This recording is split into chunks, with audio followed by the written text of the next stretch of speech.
Welcome to The Real Deal with Tricia Riel. That's me, Trish the Dish.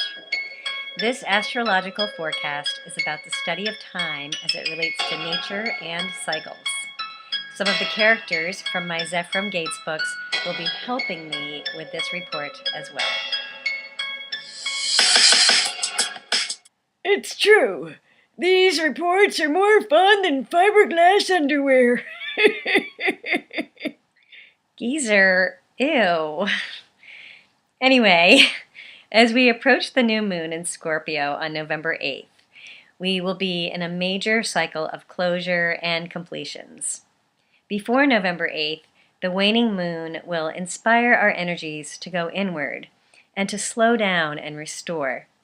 But there are also a number of other energies that will encourage us to dive deep within for healing and closure of certain deep themes we've been occupied with. I'm Francine Muller, community activist, and I was wondering what it would be like if we never cut the umbilical cord after birth. Think of all the cool things we could do with it. Yee-haw! Okay, so Jupiter, the planet of luck and expansion, will be ending its year-long journey through Scorpio, the sign of deep transformation. This will mark the culmination of many issues related to the Me Too movement. Shedding a light on darker issues has been important and given us an opportunity to heal deeper feelings within, personally and as a culture. We've been looking at abuses of power, sexual issues, and also the ways in which patriarchy has become toxic to us as a people. While Jupiter also makes a harmonious trine to asteroid Chiron in the late degrees of Pisces, the sign of compassion and understanding, we may feel that we're finally ready to dump inner ghosts that have haunted us. Why did the ghost starch his sheets? Because he wanted everybody to be scared stiff. So, asteroid Chiron, also known as the wounded healer in mythology, will be traveling through the last degrees of Pisces until February of 2019. The lore suggests that this position of Chiron will help us to heal nebulous fears and insecurities, sweep out old inadequacies, and incubate us with desires that will get us in touch with our own soul's jet fuel. If flying is so safe, why do they call the airport a terminal? Good question, Gussie. So, as Jupiter enters its home sign of Sagittarius on November 8th, we will begin to open up to new perspectives and expand on our philosophies of life. Jupiter's journey through Sagittarius can set us on new quests for meaning. Jupiter, the largest planet in our solar system, travels through a new zodiac sign every year, so November 8th will mark the beginning of a whole new phase. I am Dr. Melvin Moot, the science teacher over at the Fiddlesticks School for Alternative Thinkers with Unusual Abilities. And I have to say that Copernicus's parents might deserve some credit for his great discovery about the motion of the sun and the planets. Apparently, at the age of 12, they said to him, "Copernicus, young man, when are you going to realize that the world does not revolve around you?" So, the other thing that's ending the first week of November is the North and South Nodes journey through Leo and Aquarius. The nodes are where all of the eclipse points happen for solar and lunar eclipses. It takes 18 months for the nodes to travel backwards through a sign, and it takes 18 years for the nodes to travel through all of the signs. The North Node will be in its last few days of traveling through Leo in the first week of November, so it's time to come to a certain peace with what resides in our true heart. I'm Beatrice Bragg, the head waitress and manager over at the Stew and Chew in Havasville, And I have to say that any woman who thinks that the way to a man's heart is through his stomach has an aim that's a little bit off. Right. So the nodes enter new signs on November 8th, with the North Node beginning to travel through Cancer and the South Node traveling in its opposite sign of Capricorn. Our new 18-month cycle will have us inwardly focusing on emotional security and cultivating structures that more truly help us protect and preserve what is. Yeah, so if you go on a date with a new person, my advice is to start talking about global warming. Yeah, it's a real icebreaker. Thanks for the advice, geezer. So, the South Node traveling through Capricorn, along with Saturn and Pluto, inspires us to challenge institutions, corporations, and governments, demanding more accountability and building more integrity as we move closer to the intense energies of 2020. It's true. I must say that the health services in the USA are a disgrace. My doctor told me to run 3 miles a day for a month. Now I'm completely lost and I'm 90 miles away from my home. That does sound like a situation.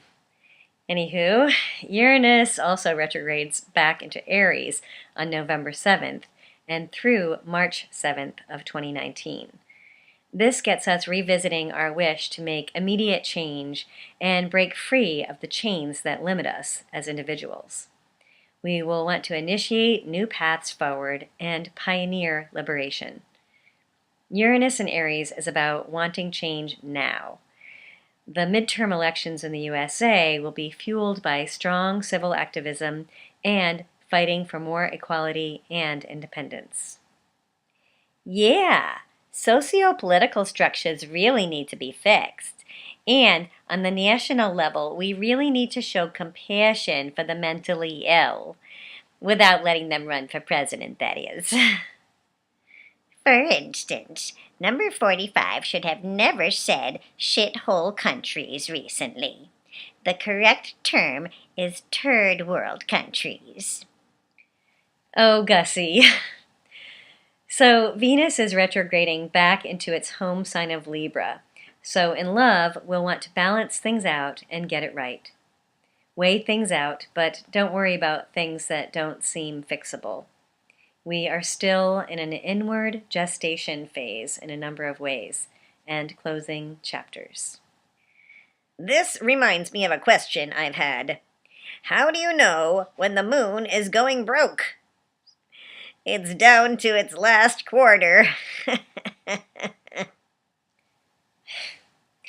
To continue, the dynamic tension of Mars squaring Venus that's been going on since late August is easing up now, with Venus and Mars now making a harmonious trine in air signs.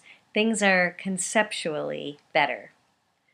Yeah, like last night, my girlfriend, Great Aunt Gussie, was complaining that I never really listened to her, or something like that. So it's a process. Anyway, in the first week of November, the Sun will also be making a harmonious trine to Neptune, the planet of illusion, dreams, and compassion, giving us hope so we can see the potential of what's possible. I'm Cousin Vinny, and people say that nothing is impossible, but I do nothing every day. By November 16th, Venus will end her 40-day retrograde journey below the horizon, and she will reemerge as a morning star on the eastern horizon. Mars also enters Pisces on November 16th for a 6-week spiritual journey. By mid-November, we may not be exactly sure where we're going, but we can use imagination as a tool to help get us through. You know what types of songs planets listen to? Neptunians. In other news, Mercury will be going retrograde on November 17th through December 6th and squaring Neptune. It's not the most logical time period for us, but it can be a great inspiration for creativity. Use your inner guidance to find peace and joy inside and create. The full moon on November 22nd will be a great time to set new intentions as we give thanks for many things. This full moon is the culmination of so many ideas and thoughts. The key to success during the full moon on November 22nd is finding real ways to practically narrow our focus in order to keep a real perspective on this very expansive energy. The main thing is to keep the main thing the main thing. True. By November 26th, the Sun and Jupiter will come together in an exact conjunction in Jupiter's home sign of Sagittarius. Although the Sun and Jupiter come together once a year, they only come together in Jupiter's home sign once every 12 years. So November 26th is like a holy day in a way.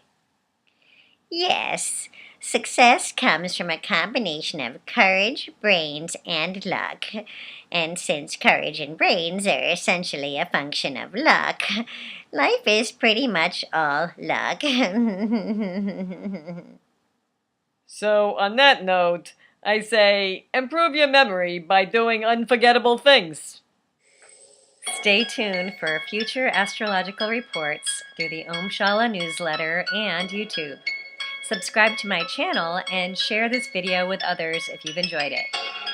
To support The Real Deal into the future and also help with the publishing costs of my third Zephram Gates book, please become one of my regular supporters at my Patreon page at patreon.com/Tricia Riel. Links provided below. And this completes The Real Deal with Tricia Riel.